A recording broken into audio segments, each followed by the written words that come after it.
3, chapter 3, shloka number 23. And we know in the previous sessions we have seen how Krishna has been telling Arjun that it is very important to do one's duties according to one's position in the life, as in the social position, etc. So in the last shlok, Krishna told Arjun that, O son of Pritha, there is no work prescribed for me in the all the three planetary systems, nor am I in want of anything. ना तो मुझे कुछ चाहिए, ना ही मेरे लिए कोई duties हैं, और still I am engaged in prescribed duties. So before this, Krishna had given the example of Janak, Maharaj Janak. In 22 he gives his own example that I also do my duties.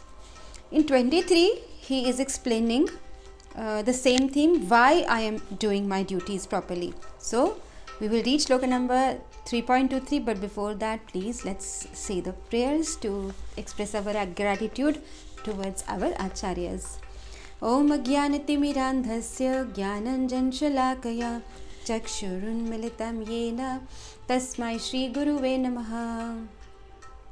Namo Om Vishnu Padaya Krishna Prasthaya Bhutale Srimate Bhaktivedanta Swamin Iti Namine Namaste Saraswati Deve Gauravani Pracharine Nirvishesha Shunyavadi Paschatya Deshtarine Jai Shri Krishna Chaitanya Prabhu Nityananda Shri Advaita Gadadhar Srivas Adi Gaur Bhakta Vrinda Hare Krishna Krishna Krishna Hare Hare Hare Ram, Rama Rama, Hare Hare.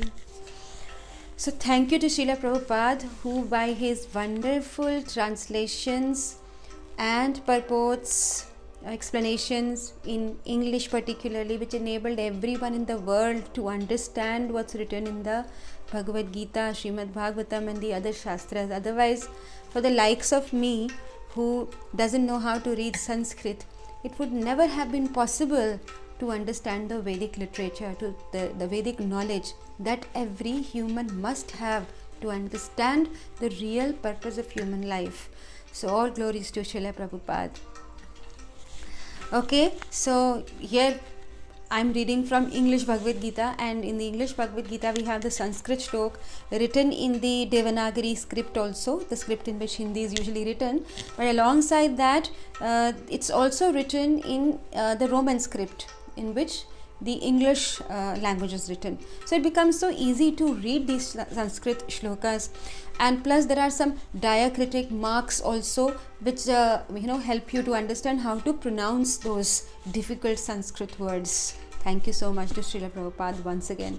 So the shloka reads, 3.23 reads, Yadi hai aham na varteyam jatu karmani atandritaha mam vartamanu vartante manushyaha partha sarvashaha.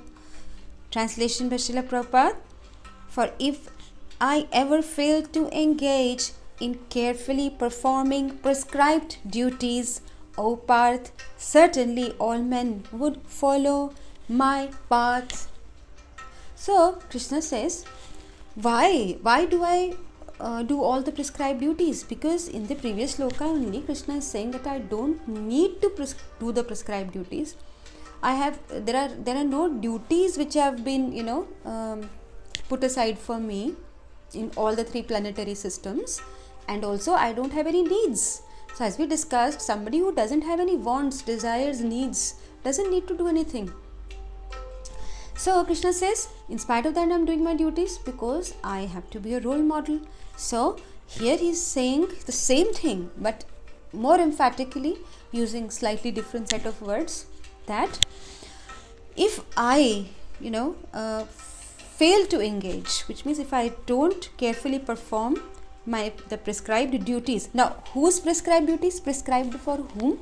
Not for God, not for Krishna, but the duties prescribed for humans, for us. So he takes a human form, sort of a human form, and comes here, although of course his form is spiritual. It can never be form like us. His body is not made up of the same materials as our body is made up of. Still, he takes a human like form and comes to our planet, and therefore he performs all those duties prescribed for humans, so that the humans follow his example. He says, I cannot afford to make a slip up. I cannot afford to make a mistake. Why? Because if I make a single mistake, everyone literally will follow the same path. Everybody will make the same mistake. So he says, I have a great responsibility on my shoulders. That's why I perform all the duties very carefully. All the duties meant for you humans, I perform very carefully, so that you can follow them. Now, let's understand Krishna, when he comes here on earth in a human-like form, what kinds of activities he performs. So you must all have heard of his wonderful leelas, of killing the demons and lifting the Govardhan hill and all sorts of fantastic leelas which no human can perform. And there might be a question in our minds that if he is a role model for us humans, then how are we supposed to follow or do the same things as Krishna did? So there comes an understanding that Krishna actually performs two types of activities. One set of activities is the humane set of activities. As he's saying in this shloka, that I perform the duties prescribed for the humans very carefully, so that all the humans can follow them, making me as their role model. So all these are very human activities. Now, it is interesting to see that in the Krishna Leela, most of these duties that we are talking about here, that Krishna is talking about here, come into play once he's, a little grown up and he has left Vrindavan for Mathura and Dwarka. Which means when he grows up, we generally take up duties when we are grown up, to a certain age. We then start to have certain duties. As a child, nobody is really concerned about duties and nobody can actually perform duties. A child is very engrossed in playing. A child is very engrossed in kind of making everybody in the house happy with his antics. A house in which there is a small child is always bubbling with energy and laughter and much pleasure, because the child gives a lot of pleasure to everyone in the family. All of us has experienced this. So when Krishna was in Gokul Vrindavan, which he was for about 11 years, right, till about the age of 11 years, he was in Gokul Vrindavan, and there he performed lots of antic pastimes. He performed some very fantastic leelas also, like lifting the Govardhan, like performing the Rasa Leela, like stealing butter and then feeding it to the monkeys, and the Makhan Chori Leela, which we all so much relish all the time. When he was bound by Mother Yashoda to the Okhal, he then caused two very gigantic trees to crash down, and he liberated two demigods, the two sons of Kuber. So these all activities are superhuman activities. So he performs two sets of activities: humane activities for us to follow and superhuman activities. Why? Why does he perform superhuman activities? Because humans can't follow the superhuman activities. Now let's understand this. Why would humans follow him? For a person to follow anyone else, the other person has to establish superiority, supremacy. If there's a person who has very supreme qualities, who has proved himself to be superior, then only he becomes a role model for the society. For instance, if the Prime Minister, like Prime Minister Narendra Modi, hadn't been at the position of the Prime Minister, nobody would be following him. So just a crude analogy, but to understand that Krishna performs the superhuman activities to establish his supremacy, his superiority, his position as God. Because unless he establishes his position as God, people will not follow his example. Why should they otherwise? So we need to understand that we should relish his superhuman activities, but we should follow his humane activities, which he has practiced to teach us how to lead our lives. As a ruler, he was in Dwarka, as a son, as a husband to 16,108 wives that he had. So when we read the Srimad Bhagavatam, all his leelas have been explained in a lot of detail, a lot of rasa. So we have to understand that Krishna, when he performed the Rasa Leela, he was a boy of maybe just 8 years old. Yes, around 8 years. Before that, when he was 7 years old, he had lifted the Govardhan hill. When he was just a toddler, he had performed the Damodar Leela. So when he was in Vrindavan, his leelas were that of a child, to give pleasure to the Gokulvasis and to us. As when we read those leelas, we get so much pleasure out of it, divine blissful pleasure.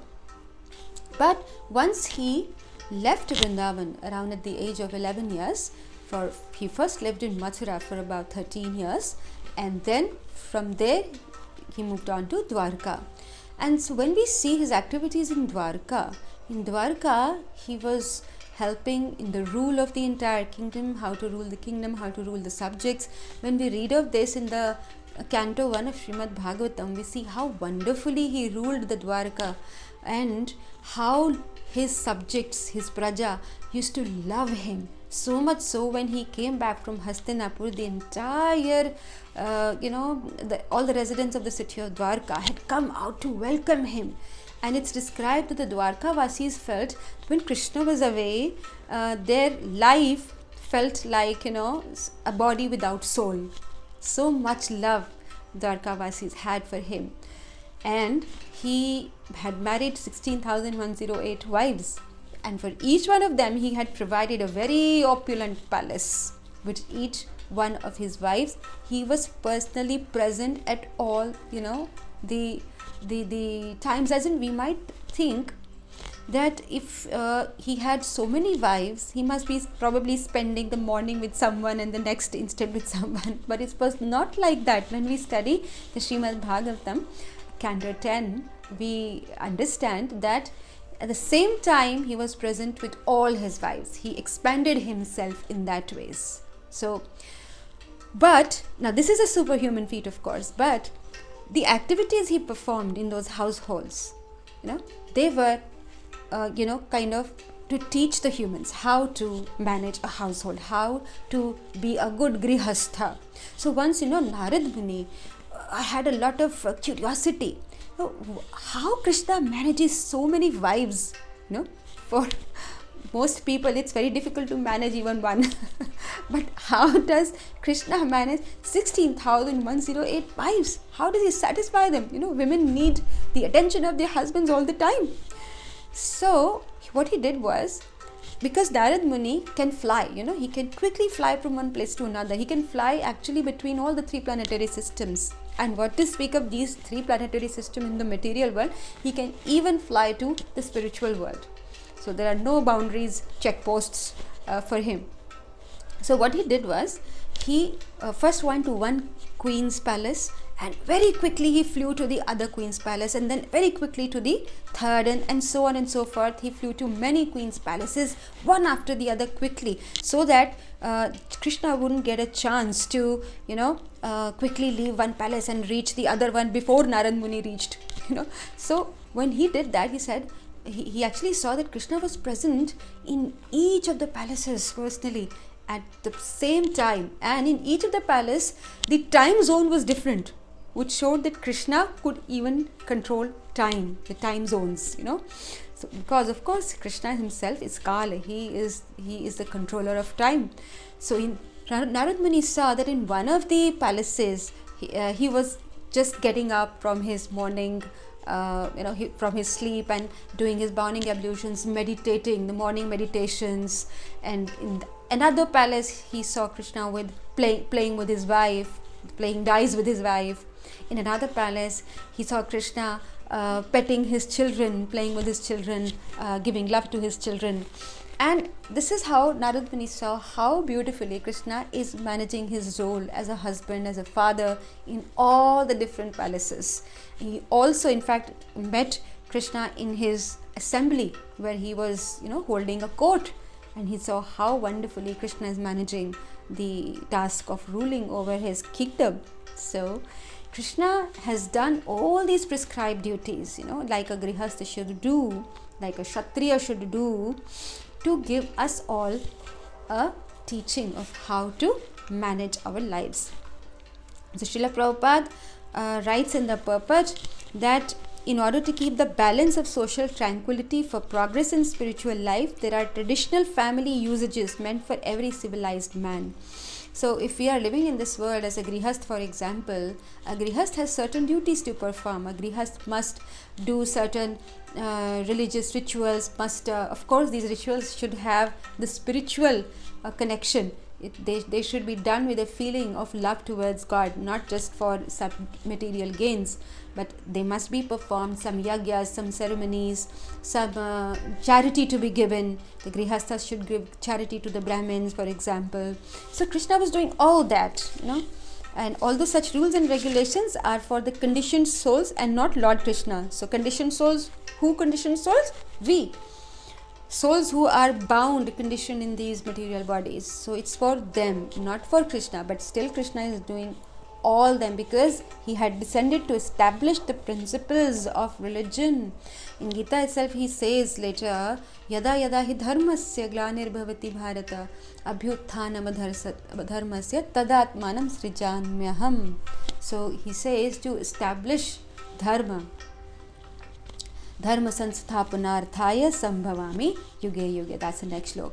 So Krishna says, when I've come here to establish dharma, let me teach the dharma through my actions and activities to everyone.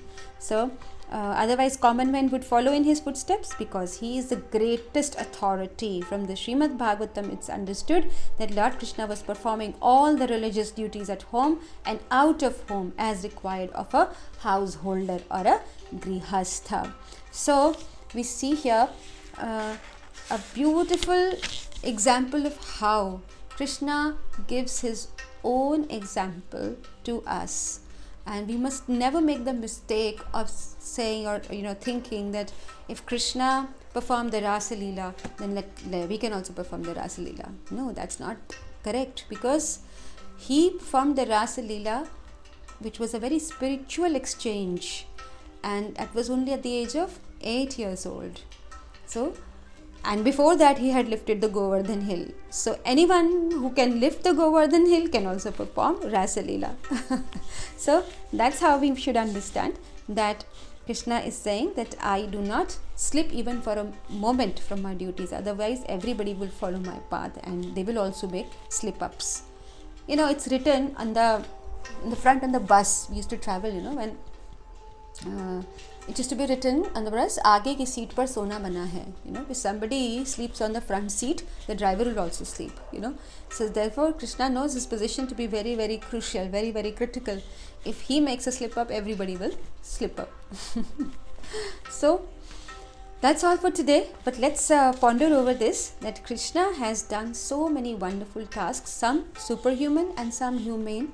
Let's find wisdom from the devotees to understand the difference between the two and understand that we must follow him as a role model in his duties as he's teaching them to us, but do not try to mimic his superhuman activities. And in the next sloka, Krishna is going to tell the repercussions of what will happen if he doesn't perform his duties. In this sloka, he's just given a warning that if I don't perform the duties, if I make a mistake, then people will follow. But what exactly will happen if that happens is going to be told to us in shloka number 3.24. So we'll meet up to then, but before that, please chant the holy names, the beautiful names of the Lord, because this is the best way to associate with the Lord in Kali Yuga. Kali Yuga hoth naam adhara, subir subir jag utarahi para. That's what even is said in Ramcharitmanas, that the Kali Yuga, in Kali Yuga, emancipation is actually based on the recitation of Lord's names. So one can become spiritual by chanting the beautiful names of Lord. Hare Krishna, Krishna Krishna, Hare Hare, Hare Ram, Ram